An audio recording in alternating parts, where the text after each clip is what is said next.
Anda boleh didakwa di bawah Seksyen 233 Akta Komunikasi dan Multimedia 1998, Akta 588, dan jika sabit kesalahan, anda boleh dikenakan hukuman denda sehingga RM50,000 Malaysia atau boleh dipenjara selama tempoh sehingga 1 tahun atau kedua-duanya sekali.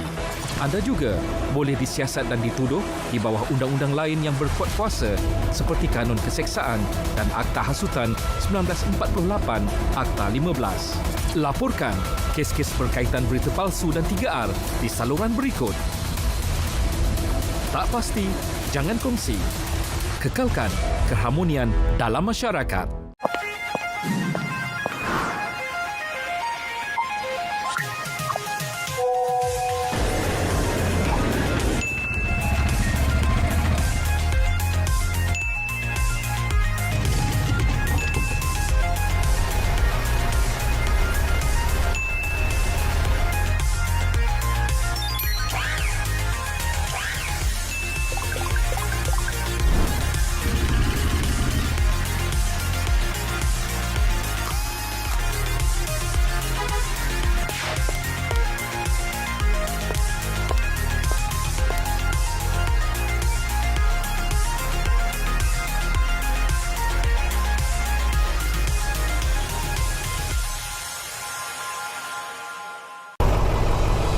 Adik-adik, jom belajar cara melintas jalan. Lihat kiri, kanan, kiri sebelum melintas. Membantu pelajar melintas dan pastikan pelajar selamat sampai.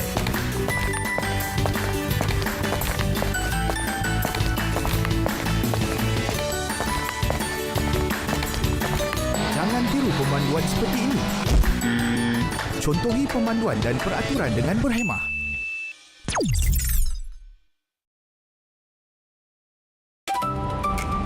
Misi melawat Malaysia 2026 bermula sekarang. Tak perlu keluar negara, keindahan dunia ada di Malaysia.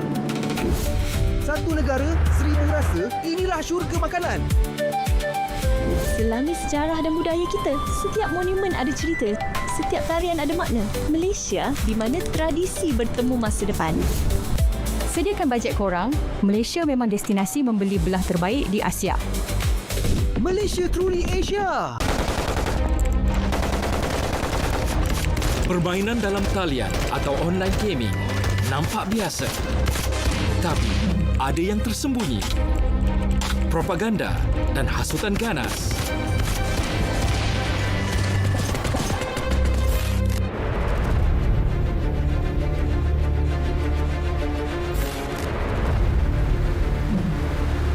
Sekiranya didapati bersalah, mungkin anak anda yang akan didakwa.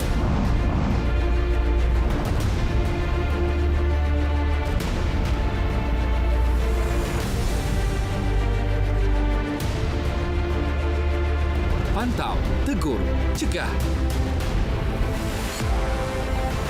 Lindungi anak kita, bahaya ada dalam talian.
bawah kepimpinan pengurusi, lembaga pengarah serta pasukan pengurusan yang profesional, kompeten, berwibawa, Tabung Haji kini berjaya kembali ke landasan yang lebih kukuh, mampan melalui pelan strategik reformasi serta tabik urus yang lebih baik tanpa campur tangan kerajaan.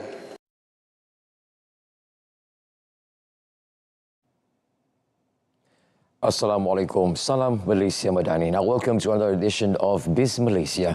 Now we begin with a fundamental question. What needs to change to ensure that Tabung Haji remains strong, sustainable and trusted for generations to come? Now the Royal Commission of Inquiry into Tabung Haji has brought to light significant weaknesses in the institution's past governance, from leadership appointments and political influence to investment decisions, financial reporting and oversight as well. Now the findings presented in the Dewan Rakyat also raised serious concerns over investment discipline and financial sustainability. Now in response, the RCI made 25 recommendations, and the government, says more than 75% have already been implemented, reforms aimed at strengthening the institution and restoring confidence. But the key question remains, are these reforms enough to address long-standing weaknesses? And how do we know that they are actually working? We examine the governance, transparency, investment discipline, financial resilience and accountability with our guests in the studio later. But first, a news update closely linked to today's discussion, the call for stronger risk oversight in investment decisions. Now, technical assessments by Research and Risk Management units should be given greater consideration in the corporate governance of government-linked companies, or GLCs, to ensure strategic investment decisions are made transparently and responsibly. Now, according to corporate and business analyst Muhammad Faisal Abdul Malik, professional views should form part of the transaction approval process, particularly in efforts to strengthen the institutional autonomy of Lembaga Tabung Haji. Now, he said, all research risks, assessments and due diligence findings should be presented comprehensively to investment committee before any decision is made. Jadi jika keputusan yang mahu dibuat bertentangan dengan penilaian due diligence tersebut, mesti ada justifikasi bertulis penilaian bebas yang kedua ataupun pengundian voting dalam konteks di bilik lembaga pengarah itu sendiri, serta nama mereka yang terlibat dalam pasukan meeting mesyuarat tersebut direkodkan dengan jelas supaya ada pihak yang boleh dipertanggungjawabkan kelak.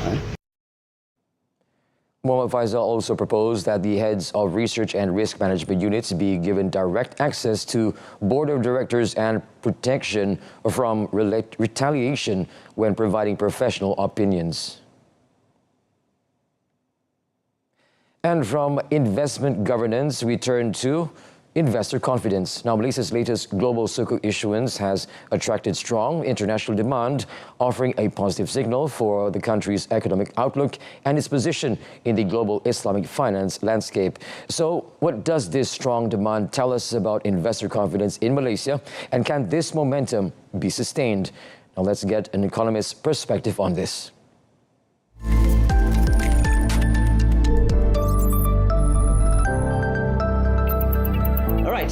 In my view, Malaysia's latest $1.5 billion global issuance sukuk sends a much stronger message than just the headline amount, because we can see what really stands out is the level of the investor demand. We can see that the demand stands around 9.5 billion in order, which is about 4.7 times the amount offered. To me, this is a positive indication that international investors are confident in Malaysia, particularly in, of course, in terms of our fiscal positions, debt management, and also the overall economic condition of Malaysia. So, and another thing we can see is from the Islamic perspective. I think this is also an important development for Malaysia. As we know, Malaysia has been one of the leading center for the global sukuk market, and this issuance reinforce our positions not only among Islamic investors, but also among a broader pool of international institutional investors, which is good for Malaysia. So sukuk is increasingly being viewed not just an Islamic finance product, but as a competitive global fixed income instrument, as we can say. The key question now is whether this momentum can be sustained. I believe it can, but we should not take this strong demand as a granted, demand for granted. You see, Malaysia needs to continue demonstrating a good fiscal discipline, keeping public debt on a sustainable path, and delivering the structural reforms that investors are expecting. So overall, I would say that describe this issuance as a strong vote of confidence in Malaysia. What matters is not that only that Malaysia managed to raise 1.5 billion. What is important is that we are able to do so with a very strong demand and highly competitive pricings, which I believe display a very strong confidence from the international investors.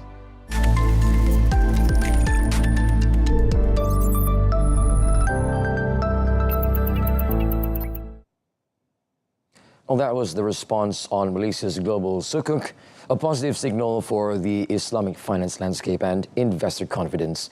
Now, coming up, THRCI, reforming governance, strengthening investor confidence. That's next on Biz Insight. Stay with us. Last 16 with the 7-4. Barcelona has approved a plan to double the city's tourism tax beginning April. Mission Marine Affairs and Fisheries Ministry. Yes, as Thailand as well. The Latin spots in Mexico.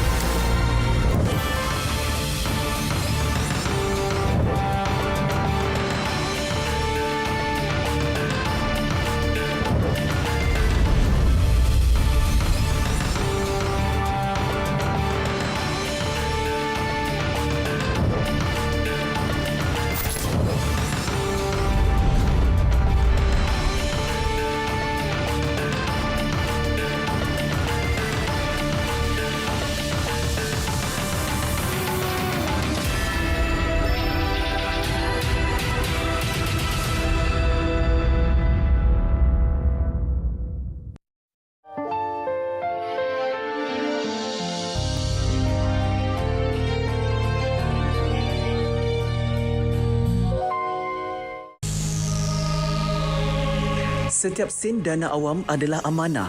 Namun, apabila amanah dikhianati oleh rasuah dan salah guna kuasa, kepercayaan rakyat turut terhakis. Bagaimanakah Islam membimbing tadbir urus yang telus dan berintegriti? Apakah peranan agensi dan seluruh masyarakat dalam membina budaya menolak rasuah? Ikuti kupasan istimewa dalam fikrah, dana awam, amanah dan integriti 12 Ogos 2026, Rabu 6 petang, hanya di TV1.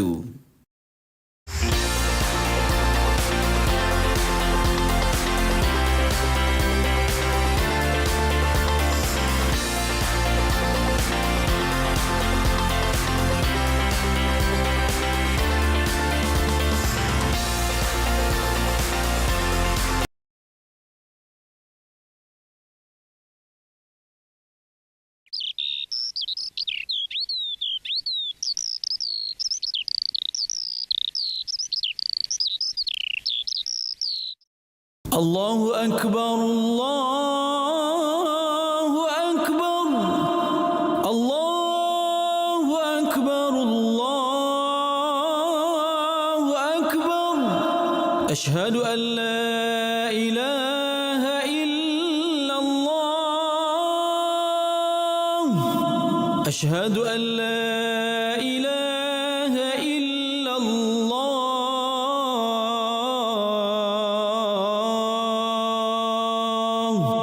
أشهد أن محمد رسول الله. أشهد أن محمد رسول الله.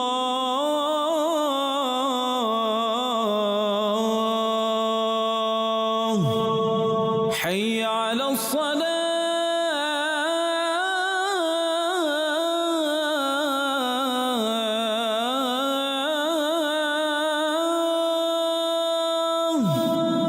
حي على الصلاة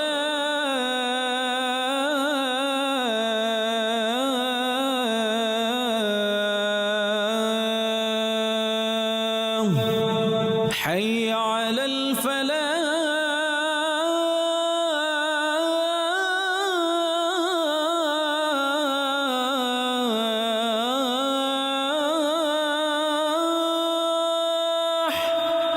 حي على الفلاح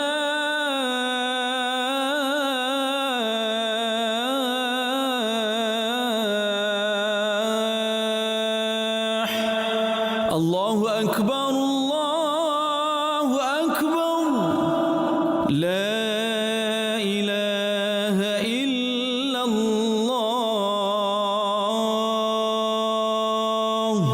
اللهم رب هذه الدعوة التامة والصلاة القائمة آت سيدنا محمدا الوسيلة والفضيلة والشرف والدرجة العالية الرفيعة وبعثه مقاما محمودا الذي وعدته إنك لا تخلف الميعاد.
Well, thank you very much for staying tuned to Biz Malaysia. Now, the RCI findings have now put the spotlight firmly on Tabung Haji, its governance, investment decisions and financial management.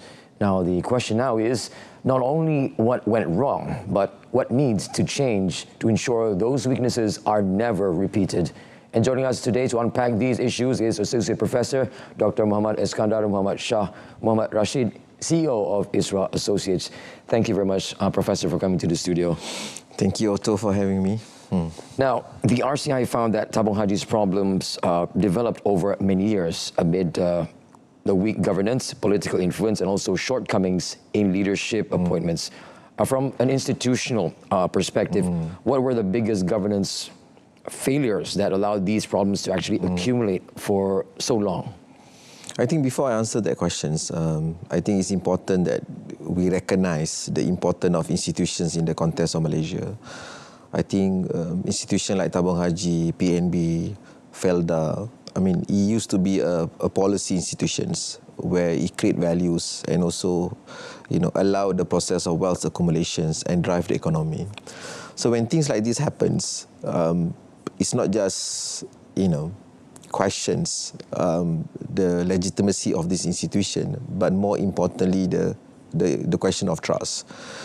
So to answer your questions, I mean, there are a number of things that we can highlight here. I mean, first, obviously, whether the right peoples are at the right place. I think that's very important. So again, it boil down to the appointments of the board members, the risk committee, the investment committee. So whether we have gone through the due process. So it's not just about the matter of people, but also a matter of the process itself. So sometimes you have the right process, but not necessarily governed by the right people. So it's very difficult for you to attribute the problem into one category of, okay, you restore confidence by removing people, but then the question is that, can the new people follow the right process as well? So I would say that, you really need to look at this issue holistically.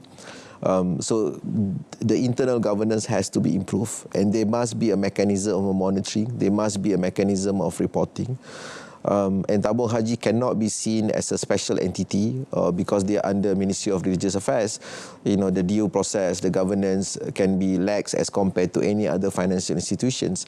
So when you put them equal, it's a matter of protecting the right of the depositors, the protecting of the right of people to accumulate return through a proper investment, then automatically your mindset seems to change, and the detail and the thoroughness will improve as well. So I would probably say that a difficult question need to be answered here. Yes. Like what you said, Professor, there are many things are at play to ensure that trust is built back in Tabung Haji throughout these long years. Now, the RCI has recommended clearer criteria for appointing TH board members, including fit and proper requirements, and has called for active politicians to be excluded from the board. Now, how do we ensure that future appointments are based on competence, integrity and independence rather than political considerations? This is something that Malaysia have a lot of experience. We did, for example, in the past, try to restore the confidence in the banking system, especially after the 97 crisis happens. So a lot of governance process has put in place. So Bank Negara has come up with the criteria in terms of, appointing board members. And then we have Islamic finance, and then we put itself a Sharia governance framework, how to appoint a Sharia board. So there are a lot of process and accountability has put in place in terms of positioning all these financial institutions. So sometimes we have to remember that, just adding out layer and layer of governance not necessarily means that you're going to comply to the requirements. So what matters is that there must be an internal capacity to understand what is the required to be a board member, the responsibility, the accountability, and also, a mechanism of monitoring as well. So, everybody knows that, Bank Negara has written letter to Tabung Haji, questioning some of the things and warning them some of the things. So, if precaution measures have been taken, so perhaps some of the damage can be minimized, can be mitigated in the past. But sometimes when you feel that, you are above the law and some moral hazard happen and you think that you are too big to fail, or because we are Tabung Haji, we're going to get continuous depositors because people still going to put money with us. We are giving them high return. They might not get this kind of return everywhere. So sometimes, I wouldn't say the word vanity. Sometimes our excessive optimism, or what we call it in finance term, irrational exuberance, sometimes may not necessarily lead to optimal decisions. Sometimes we need to be humble to recognize that there are challenges. We need to go through a proper process. We need to listen to the right people. And again, accountability and is very important. So I think in the case of Tabung Haji, it's just that many bad decisions have been made. And people have to own up to that decisions. And if people get away with this, it might be a very difficult thing to actually hold people accountable in the future. So restoring trust, I think, is very important, especially when we have gone through few governance issues in the past that put Malaysia on the spotlight. So we do not want to have another crisis, especially when we are rebuilding our economy post-COVID. Yeah.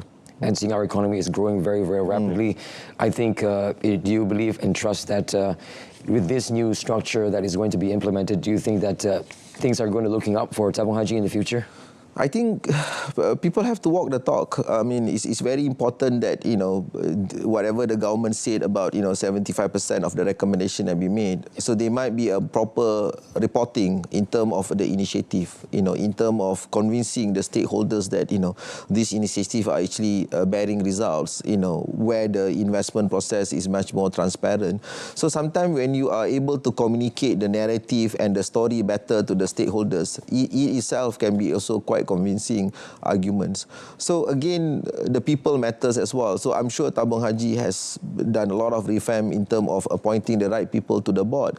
So it's very important that, the actions and the decision-making process is conveyed in such a way that people start believing that, we can make a difference, because governance issue, occasionally will happen here and there. But if there is a mechanism to correct and to maintain the balance, so eventually the trust will come back. And this is the perfect time to build trust for two reasons. Number one, with the conflict that happening in the Middle East and so on and so forth, there is a shift to the east in terms of finding the right place to invest. So if we can show that, Malaysia has a proper governance and more transparent process, so we should be able to attract, investment to build our economy, because eventually economy is built on investment and liquidity anyway. So this is actually quite crucial in terms of pushing Malaysia to the next level. So now what you're saying, Professor, from the very beginning, is they need to change their structure, as well as due to the fact that we're moving very fast in terms of our economy. What do you think should be the indicator, measurable indicators that should be depositors and investors be looking at in this near future? You see, sometimes we fail to understand, or we forgot to understand, that Tabung Haji was established for a special mandate. Is to mobilize the fund so that people can actually do, their pilgrimage and everything. So the nature of Tabung Haji itself is basically a long, stable, sustainable, resilient investment. So if you can go back to the mandate and say, this is our mandate and our investment should reflect our mandate, so then automatically the shift will change. So you may not try to basically put your investment into, very speculative investment to provide, for example, a return just to make sure that you are attracting and you are competing with other entity. So the mandate is very important. The understand the nature of it is very important. Yes, people are looking for good return, but we do not want a Tabung Haji to become another fund management that simply talks about return. I think it's important that, the mandate to allow people to go for Hajj, pilgrimage, sustainable, long-term, because that is the nature anyway. You don't save money like 1 year to go for Hajj. It may take basically 20 years. Yeah. So sometimes we fail to understand that every GLICs or government-linked investment companies that we have created, there is a mandate for it, and there's a reason why we created it. Not just because everyone has to be equal and try to do the same thing. So the two things I want to answer here is that, number one, let's go back to the mandate and try to bring a much more sustainable investment policy, instead of trying to basically make a quick money or, try to put your money in a very risky and speculative investment. That's number one. And number two, I think it's very important that, let's not separate between Islamic finance and also Tabung Haji. This is why I'm mentioning this thing. I think it's very important is that because Tabung Haji carry the concept of Sharia compliance, which is very similar to Islamic finance, and Malaysia is probably well known in terms of being a number one Islamic finance. In fact, you just mentioned our sukuk issuance and so on and so forth. So all these things are interrelated. So we need to protect the ecosystem. So we need to see this thing holistically, so that we don't miss one angle just because we want to solve, an issue that we have right now. Well, thank you very much for the explanation. And it seems that the world is looking at us as well. So, according to Tabung Haji, it manages savings of millions of Malaysians, right? So what more needs to be done to convince depositors and investors that every ringgit entrusted to Tabung Haji is being managed with great transparency and also accountability as well as discipline? I think you mentioned in the questions itself the responsibility to the depositors. I think that's the most important thing. So what exactly the depositors want, So again, I keep mentioning these things. The original mandate is to help the depositors, to perform Hajj. But over time, sometimes when you are growing excessively. Sometimes you forget your mandate. I think that's very important. Obviously, you want to provide, Sharia compliant return, a healthy return, so that you are competitive and the fund can actually grow faster, so that the process of performing Hajj also becoming faster as well. And let's not forget, the cost of doing Hajj is actually getting higher and higher over the years, not just because inflation, but of course, the demand that coming from other parts of the world and growing Muslim populations as well, making that Hajj is... So it's important to find a balance between the return and also the mandate. I think that is very important. Again, the process of transparency and accountability, and put the depositors at the forefront of of your commitment. I think that is the key in terms of moving forward with Tabung Haji. Now, ultimately, that we're seeing that we don't have much time. Ultimately, what does the stronger or more transparent and more trusted Tabung Haji look like to you, and not just for today's depositors or investors, but the future generations of Malaysia? No, I think you need to basically understand this for the whole ecosystem. I think you need to improve the investment process. I think that is given. The governance process has to be at par with any financial institutions. So you cannot say that we are too big to fail. I think the concept that accountability and responsibility to the stakeholders are key. Again, there is a recommendation that Ministry of Finance actually should come in terms of monitoring performance of the investment side, which is fantastic, which means that there will be a third party of expert opinion ensuring that the things are actually done accordingly.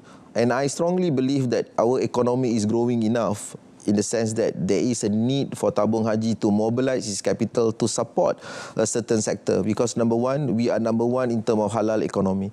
So there is a need to mobilize the Syariah Fund to support the halal pharmacy, halal ecosystem, halal financial institution, and all those things, not only in Malaysia but in other parts of the world. So that's why I feel that when we bring in the governance of Islamic finance and the standard of the financial institution and proper fit and proper governance in terms of appointing the right place, people. So I guess automatically the trust will build within the system, and it's just a matter of years. People will just say that okay, they are as good as any financial institution that exists in Malaysia. Now we've got 1 minute left, but I wanted to ask this question. The RCI revealed that Bank Negara Malaysia warned Tabung Haji 5 times, about the risk of high profit distributions when its reserves were already under pressure. So when an institution is managing billions of deposits, and should high payouts ever come to the expense of financial resilience, how should TH strike the right balance between rewarding depositors and protecting the savings for tomorrow? I think, perhaps I have mentioned it, but I just want to reiterate the point. Finding a balance between the original mandate and providing a good return, I think is important. So sometimes we need to draw a 2x2 matrix and say that, okay, so how do we find a balance between return and also fulfilling our mandate? And this is not something new. People are doing it in terms of environment and financial sustainability. So I'm sure Tabung Haji can come up with a matrix in such a way that, okay, this is sustainable and this can shorten the Hajj period in terms of accumulating wealth. And eventually, there is no need for Tabung Haji to directly compete with any other fund management. So the mandate and the return should go hand by hand. So that would probably, I say, in terms of answering your question for this one. Oh, thank you so much for joining us today, Professor. We've been talking to Associate Professor Dr. Muhammad Iskandar Shah Muhammad Rasid, CEO of ISRA Associates. Now that we are at today's end of the discussion, the RCI is not just about understanding what went wrong, but it's about ensuring the same mistakes are never repeated. So for Tabung Haji, strong governance must lead a greater transparency, disciplined investment, and long-term financial resilience. More than 75% of the RCI recommendations may have been implemented, but the real test is not implemented alone in the results. And ultimately, restoring confidence requires more assurance as well. So on behalf of the producer and crew of Biz Malaysia, thank you so much for joining us. I'm Otto Othman. Assalamualaikum and Salam Malaysia Madani. Kesejahteraan Dinikmati.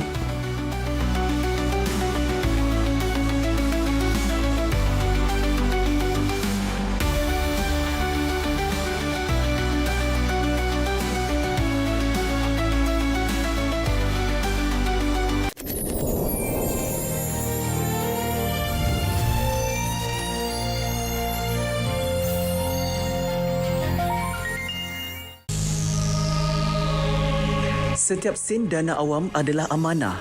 Namun, apabila amanah dikhianati oleh rasuah dan salah guna kuasa, kepercayaan rakyat turut terhakis. Bagaimanakah Islam membimbing tadbir urus yang telus dan berintegriti? Apakah peranan agensi dan seluruh masyarakat dalam membina budaya menolak rasuah? Ikuti kupasan istimewa dalam Fikrah, Dana Awam, Amanah dan Integriti 12 Ogos 2026, Rabu 6 petang, hanya di TV1.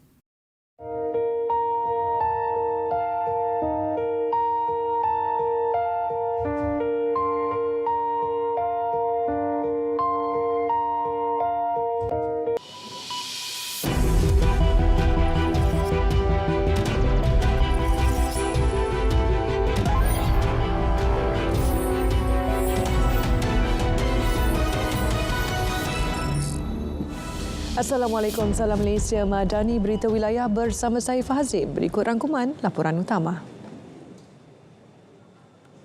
Pelan penambahbaikan kawalan keselamatan di lapangan terbang akan dibentangkan kepada Jemaah Menteri minggu hadapan. Menteri Dalam Negeri Datuk Seri Saifuddin Nasution Ismail berkata pembentangan itu mungkin dilakukan Kementerian Dalam Negeri KDN atau Kementerian Pengangkutan dan bakal menyentuh mengenai koordinasi, latihan, infrastruktur serta logistik.